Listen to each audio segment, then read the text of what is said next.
KKK, kapatid, kababayan, kaibigan, handa na ba kayo? Ito po si Nico Fabian, nandito na naman sa programa natin Nick Talk, The Real Talk with Nico. And ngayon, it's Wednesday, November 26 na po, malapit na ang Pasko. And sana po, no? We are preparing already for the coming of our Savior Jesus Christ po. Ilan semana na lang, ilang weeks na lang, then we are going to celebrate ang Pasko po for 2025. And next week, mag-umpisa na po ang December. December po, ibig sabihin, dapat ready na tayo po to welcome ang the coming of our Savior Jesus Christ. Or dapat po, start na tayo po. Or nag-umpisa naman tayo, pero in a very less spirit ng Pasko po, because Filipinos will always celebrate ang start ng Pasko as early as September. This is the only country in Asia or maybe in the world where the Philippines starts ang Christmas season, ang Christmas spirit po as early as September, because as early as September, first day of September, you can hear already ang mga Christmas jingles po. Christmas jingles, and some of the Filipinos will start decorating ang Pasko po, Christmas decor sa mga bahay nila po. And of course, dyan po sa mga commercial establishments or malls dyan po sa Pilipinas. Kaya nga, masking paano, masking ganito ang problema, malaking problema ang Philippines is facing, this we will still in whatever ways, simple way lang siguro po. Ngayon, 2025, we will be celebrating ang Pasko. Pasko po dahil alam na natin na malaking problema ang Pilipinas dahil po sa korupsyon. Sa korupsyon. Dahil sa korupsyon po, bumaba ang number of foreign arrivals dyan po sa Pilipinas. Bumaba din ang economy ng Pilipinas. Bumaba din ang spirit ng mga Filipinos to celebrate or welcome the month of September or December, the month that we always describe as a merry-making month. Hindi bale na po. This is part of life, and laban lang tayo po. Hindi pa huli ang lahat. We can still hope for a better tomorrow, a better future po, no? A better future. Basta laban lang tayo po. And everything can happen with the intervention of our Creator, ang Panginoon natin po dyan po sa itaas. Okay? So today we are going to discuss about anong nangyari or what is the updates regarding dyan po sa Pilipinas. And I will be sharing with you po, no? Kasi kahapon pala po, ang dami mga issues sa Pilipinas. No?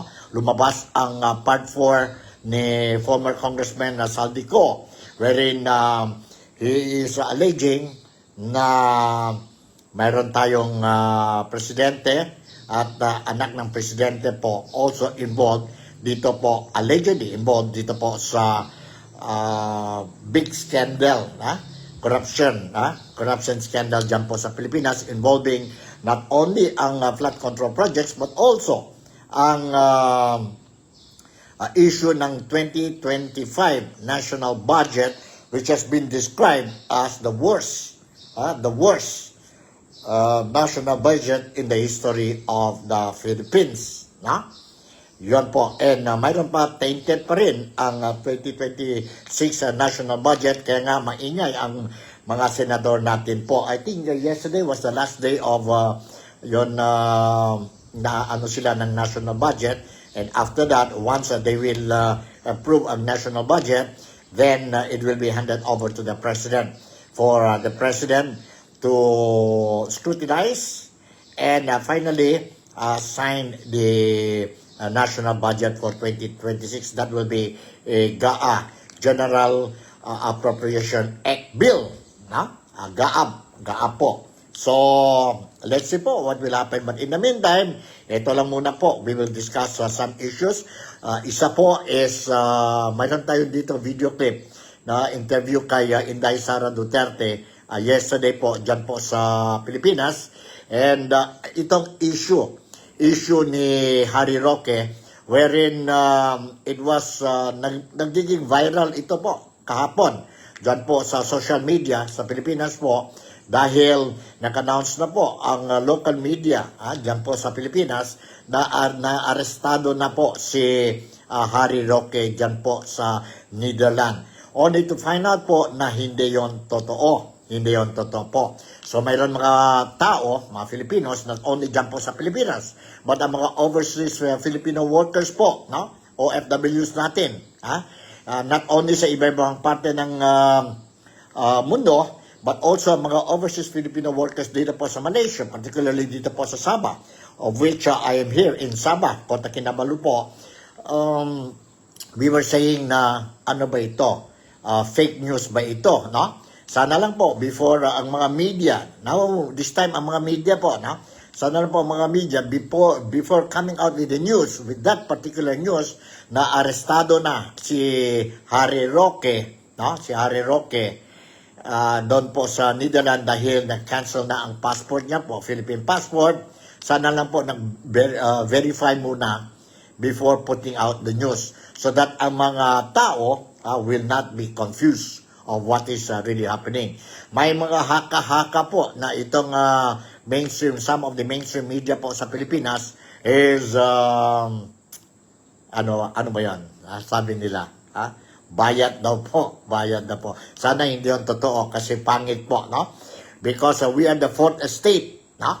Mayroon tayong executive branch, mayroon tayong legislative branch, mayroon tayong judicial branch po, and ang paka-apat po, ang watchdog ng gobyerno po, ang media. That's why we call ourselves as the fourth estate. Fourth estate po. Mahirap na kung ang media will be biased. Dapat ang media po hindi biased. Yun po. Dapat ang media hindi biased. But anyway, sige lang po. Na-clear na yun po. No less than the former spokesperson of former President Rodrigo Roa Duterte made it very clear na he is still a free man and yung cancellation ng passport niya, the cancellation of his passport, Philippine passport po, mayroon pa siyang 15 days to appeal, no? To appeal po, whether it will be executed or not.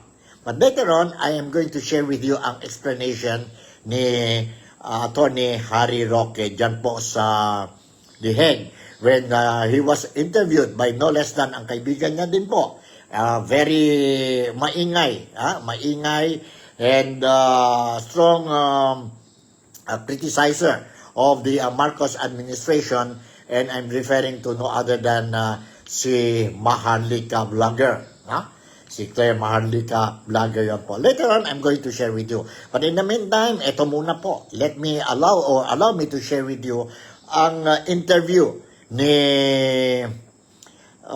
Inday Sara Duterte, ang Vice Presidente ng Pilipinas, wherein she was asked to answer a lot of very sensitive issues po. Itong mga questions po, mabigat na question na ito po. So I think, ang mga Filipinos dito sa Sabah, you also deserve to know ano nangyari po sa interview. And without much ado, let me share with you po ang interview ni Inday Sara Duterte. Kunting mahaba ito, and there are some areas po, parang mayroon tayong few seconds advertisement, 1,000 apology lang po, because what I try to do is just ito po, dire-diretso na po ang recording natin po sa interview ni Inday Sara Duterte, ang Vice Presidente ng Pilipinas. And nandito na po. Let's watch and listen to this. My take on the demand to take a drug test for a government official, for all government officials, especially the President. Nakatali yun sa kanyang oath. When he took the oath as President, he said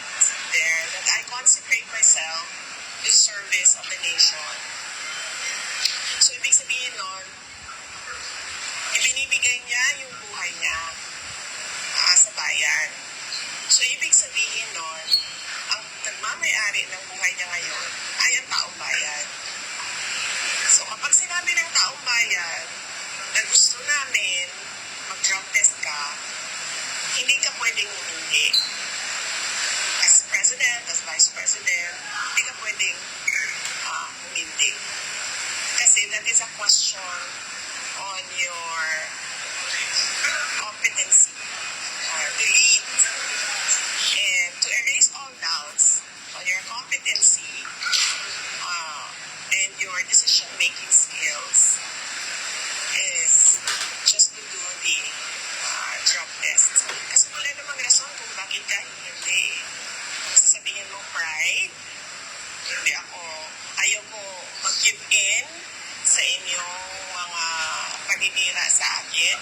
That's a very flimsy excuse for saying na hindi ako mag-drug test. Para matapos na, gawin mo yung drug test. At hindi yung klase ng drug test na ikaw yung magsasabi kung paano ko ito gagawin. No. This is a drug test na invested ang public. So it has to be the public who decides on how to do that drug test. As an example, noong sinasabi ng mga members of the House of Representatives na uwang ako, lukarent ako, nung sinabi nila na kailangan ko mag-neuropsychiatric exam, ano ba sinabi ko? Sabi ko, oo, gagawin ko yan.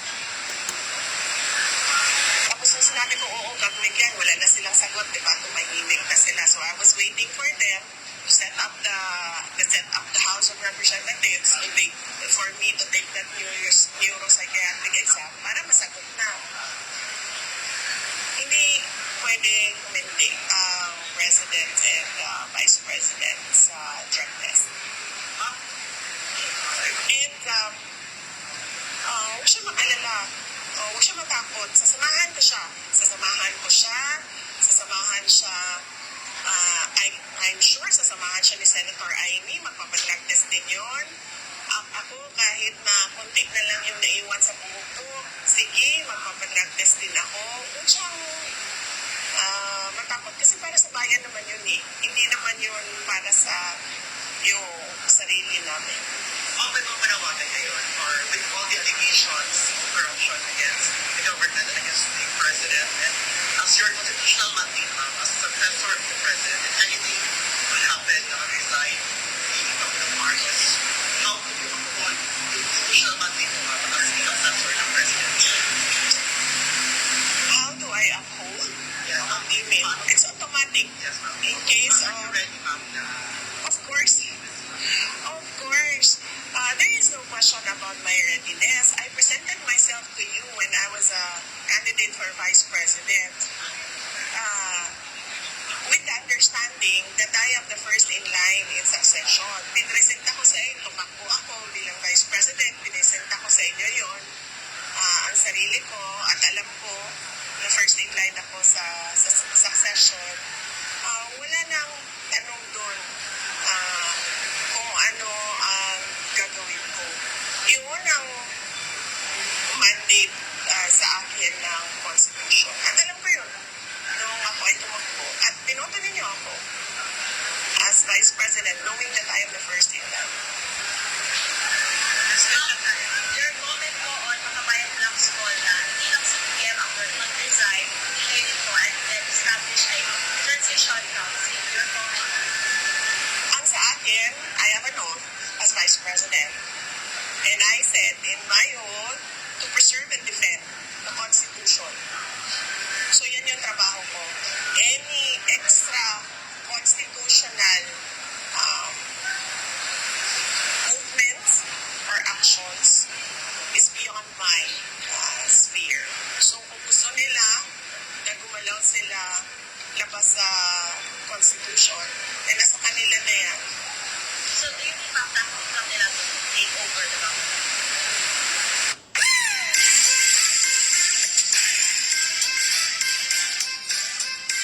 Get Agoda's best hotel prices on the app. Download it today.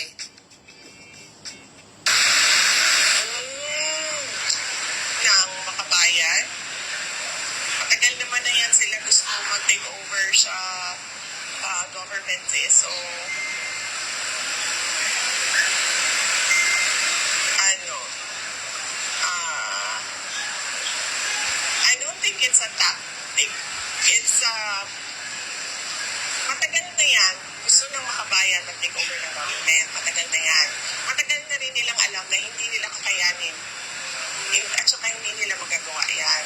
Eh, ang ginagawa nila, naghahanap sila ng mga pangulo, mga presidente, kung saan nakikipag-negotiate sila na tumutuloy yung kausa nila o kung ano man yung pinaglalaban nila dyan na merong understanding na pinapayagan kami ng presidente. So sa tingin ko, hindi ko masabi kung bakit nila pinapatanggal si Marcos, pero sa tingin ko, alam nila na walang negosasyon sa akin tsaka sa makabayan. Maybe, reaction mo, maybe sa rin mo sa military backbone carousel and the potential appointment of Ramon as caretaker president. Sinabi ko na yan na kanina, I took a note and I said there to preserve and defend the Constitution. So hanggang dyan lang ako sa kung ano ang meron sa Constitution natin. Labas dyan, hindi na, sa kanila na yun, hindi na ako kasali dyan. Yung panghuling message mo kanina. Sa ICT event, I said that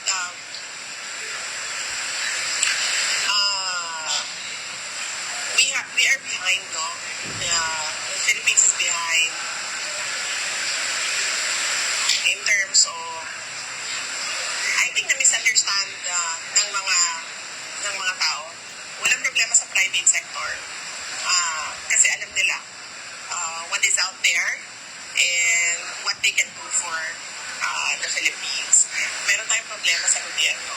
Sobrang bagal natin to push the ICT and the AI technology in terms of governance. At as a direction for our country. So yun yung sinasabi ko na dapat bilisan ng ating gobyerno yung pagtulak ng ICT sector. May rally on November 30 against corruption daw. So, pero the personalities na gagano, kayo po ba makikisa kayo dun sa rally on November 30? Na nakikisa ako sa lahat ng mga kababayan natin sa kanilang karapatan sa malayang pamamahayag at pananalita. Maybe sinabi ng palasyo na paulit-ulit daw na negative na daw si BBM last 2021 sa drug test bago ko pala yung magpa-drug test. Any reaction? Kasi ang question is today, ang question sa kanyang capacity and decision making ay ngayong araw na ito.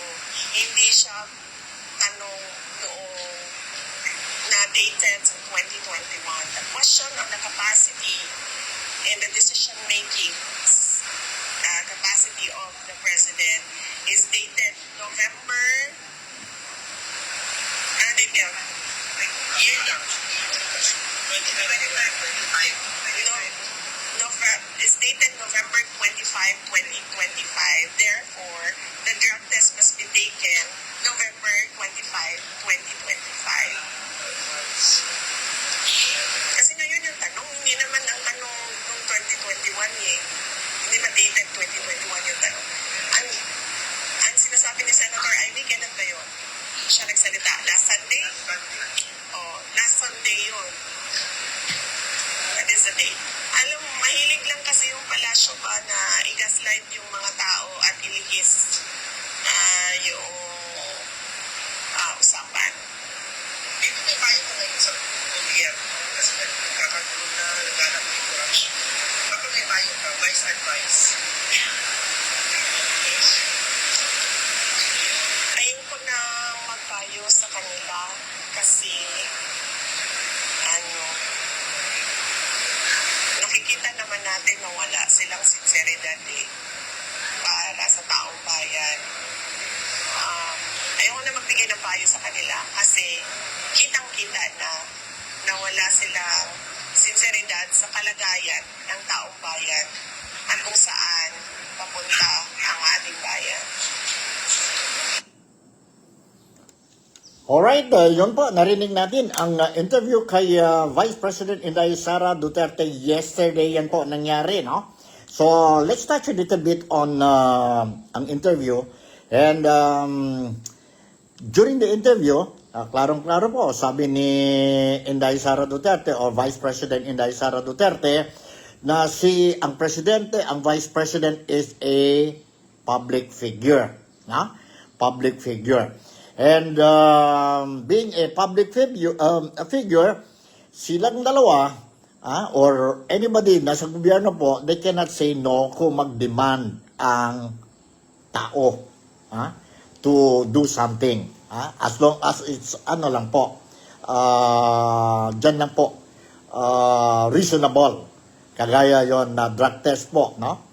Reasonable. Although you cannot force also ang presidente or ang vice president to take the drug test because this is voluntary. Voluntary yun po, no? But being the number one, chief executive of the country po, no? Hindi daw dapat na just to say no immediately, no? Mas away ang sitwasyon po, ang situation. So, it will be a flimsy excuse dahil sa pride or whatever reason po, no? To just ignore ang mga demands or requests or appeal coming from the public. It will be it is a very flimsy excuse. Kaya nga sabi ni Inday Sara Duterte sa kanya po, anytime. Kagaya what happened before, if you remember a few months ago, when the Congress, some of the congressmen accused her na may problema siya sa mental thinking niya po. So, she immediately say na okay, I'm willing to go for a psychiatric test. Psychiatric test. Para malaman. Kasi yon ang appeal or hingi ng publiko. Kung ano. So, she was ready to give in and naghintay na lang siya po sa Kongreso to prepare everything and she will submit herself for psychiatric tests. But the problem is, after mentioning that or accusing her na mayroon siyang problema sa mental or may mental issue siya po, namatay na yon issue po. After she said that she is willing to go for a psychiatric test. On the issue naman, yun sabi nila that itong drug test call for President Ferdinand Bongbong Marcos Jr. to go for a hair follicle test. Sabi naman ang gobyerno, this has been a long issue po. Matagal na itong issue po. And it started before the presidential election 2022. It was in 2021 pa po, 2021 na. So no point out to revive itong issue of drug test kasi mayroon naman siyang drug test during or before the election sa St. Luke. But sabi naman ni Inday Sara Duterte, we are not talking about the 2021 request or demand for a drug test. Sabi niya, what we are talking here now is ang demand or appeal or suggestion ng publiko na si BBM go for a hair follicle test ngayon po kasi the doubt was raised ngayon po and they are not talking about the 2021 issue. Ngayon po. Ngayon ang doubt. So kung si Amy Marcos mentioned this thing, na-confirm siya po that ang kapatid niya po is a drug addict. She alleged that BBM is a user of illegal drugs po. So may question mark na niyan po whether ang mental health niya po to lead the country okay ba o hindi. So because of that, that was November 17, if I'm not mistaken, during the INC rally dyan po sa Quirino Grandstand. Last Sunday yun po, no? Kaya nga sabi ni Inday Sara Duterte or Vice President Inday Sara Duterte, dapat ngayon look into the appeal of the public ngayon po. And let us forget yon 2021, which I think is a very logic din yan po. So yon po ang answer ni Inday Sara Duterte when it comes to why the President or the Vice President should give in ang whatever challenge or hamon ang publiko throws to the President or the Vice President or anybody elected officials ng gobyerno. On the corruption cases din po, no? Which as a result, lumabas na po ang mga sigaw ng mga tao on the other camp, no? Na si President Bongbong Marcos or BBM should resign po, no? So, sabi naman ni Inday Sara Duterte, when she was asked whether she is ready to, in the event something will happen to the president, and if she is ready to take over ang position as president of the country, sabi niya po, she will just follow ang constitution ng Pilipinas po. Because under the constitution, it says that mayroon tayong succession. If something happens to the president, he won't be able to play the role as the chief executive of the country or presidente po, kung either mag-resign siya or he will be impeached or whatever po, no? And the result will be vacancy ng post ng presidente. Under the constitution natin po is succession.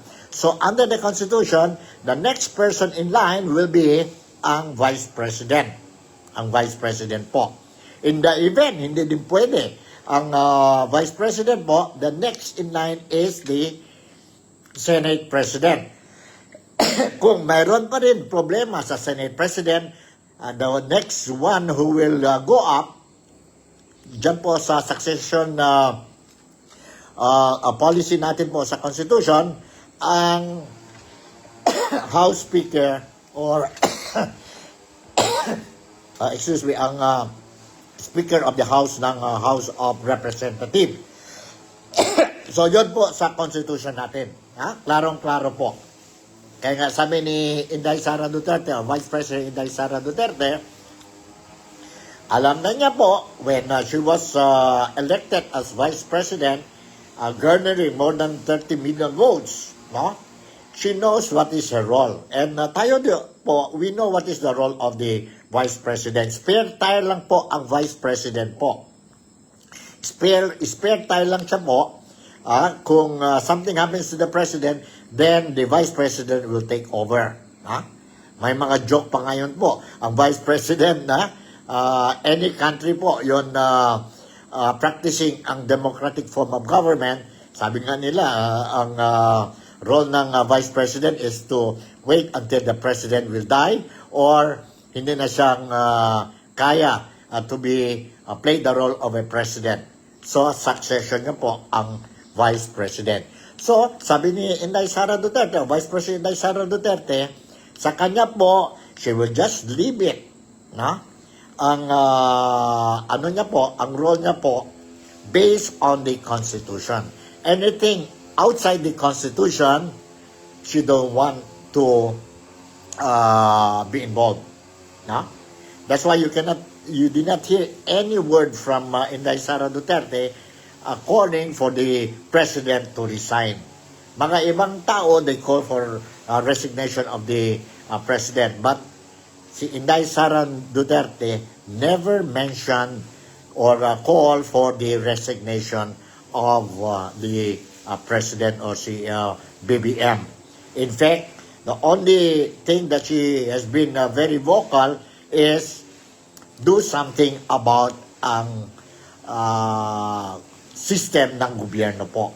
Because this is affecting the daily lives of every Filipino dyan po sa Pilipinas. So, and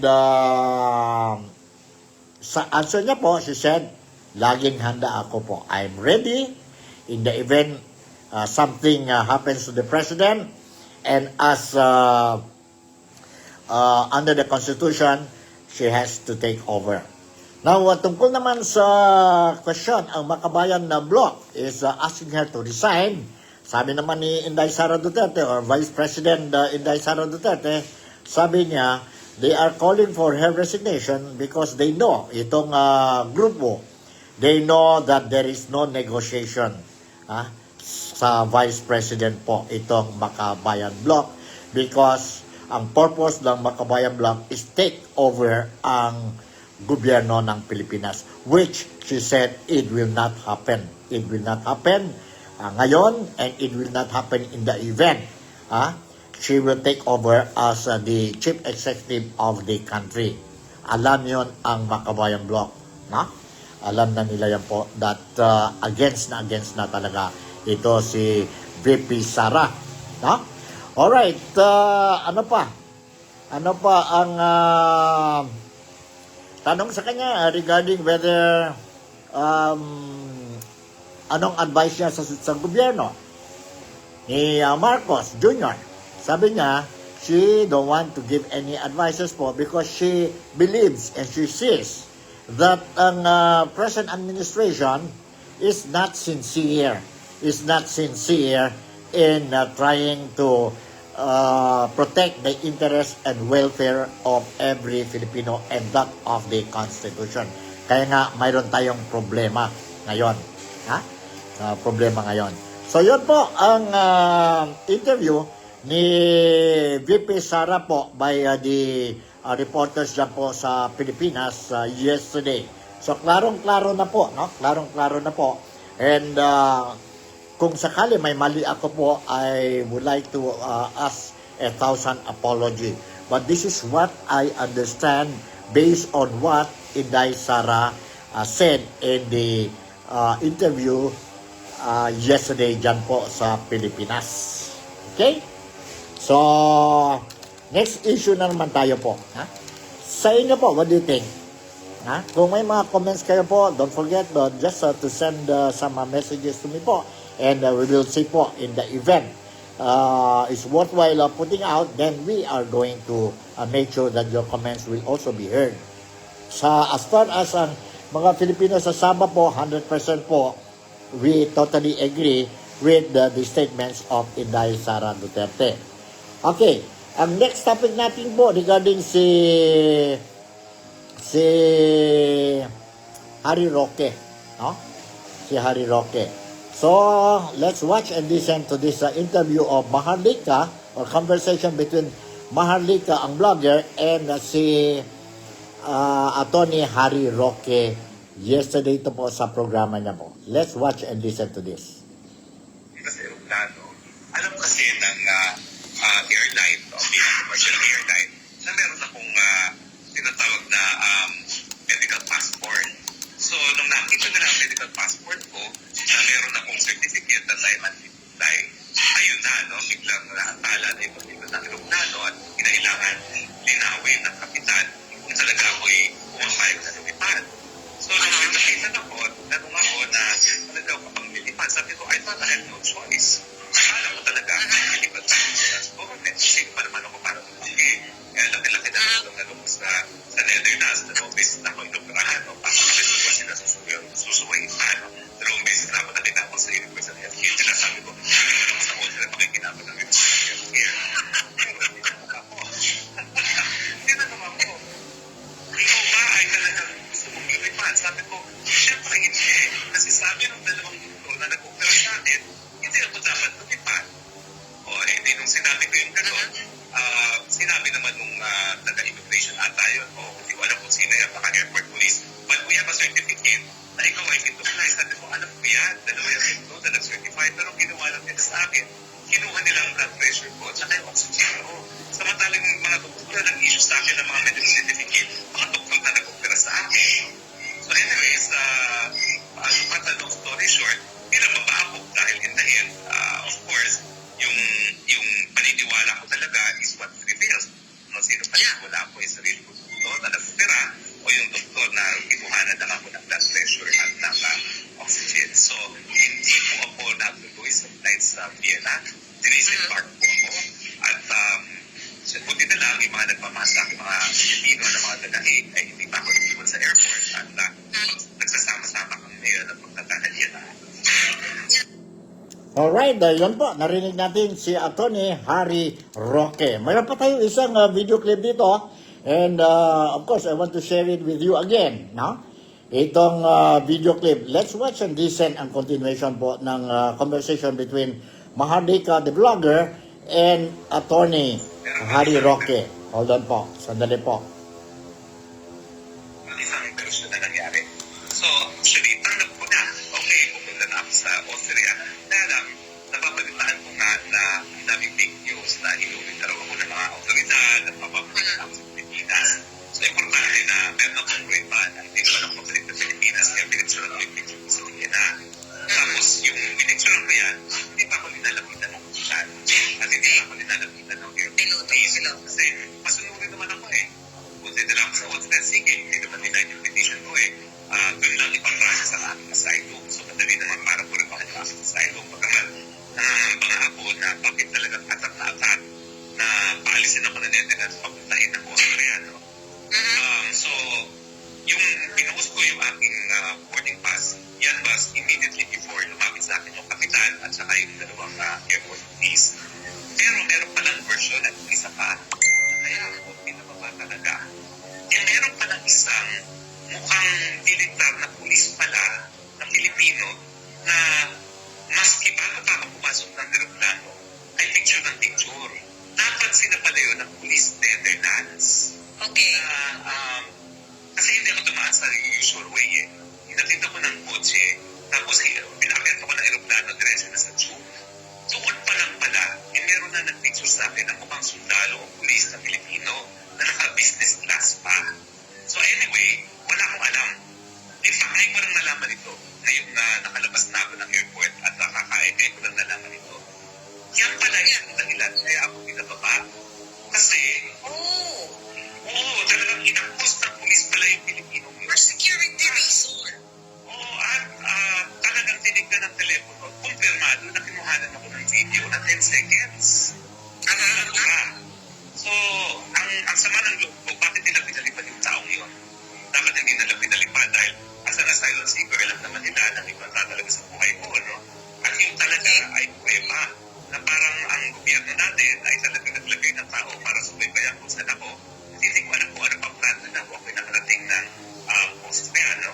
Pero yun pala yun, after the fact, report sa akin na bakit pala ako na aeroplano, merong isang mukhang sundan, Pilipino, pero naka-business class na unang-unang larawan ko at merong video at kinumpirma sa akin na tinignan ng telepono at merong 10-second video ng aking pagpasok ng aeroplano.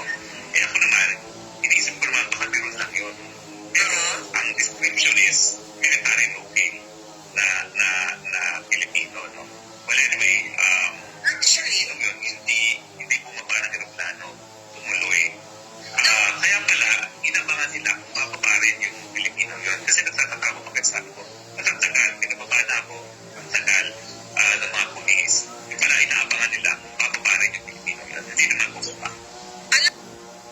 Alright, yun po, narinig natin po. And very clear, si Atty. Harry Roque is still a free man po, no? Hindi totoo yun mga announcement made by the national media dyan po sa Pilipinas that he was already arrested, no? Kasi nag-cancel na ang passport niya po. So, klarong-klaro po ang statement ni Harry Roque. Ha? Klarong-klaro po. So, kung minsan, ingat-ingat lang sana ang mga media natin dyan po sa Pilipinas, i-verify muna natin po ang veracity of the informations that we are receiving before putting out sa public. Okay? So, Ingat kayo sa sa Typhoon Verbena dahil ang daming mga areas po sa Visayas saka sa Mindanao is now facing problema, flooded sila po, and ingat talaga tayo po, no? I was made to understand si Typhoon Verbena will be out by tonight or tomorrow morning. Will be now on the way to the Philippine area of responsibility po, going out na siya po, no? And sana lang po it will not give kagaya what we experienced the past two typhoons po, maraming namatay. Ang damage po is grabe din po, no?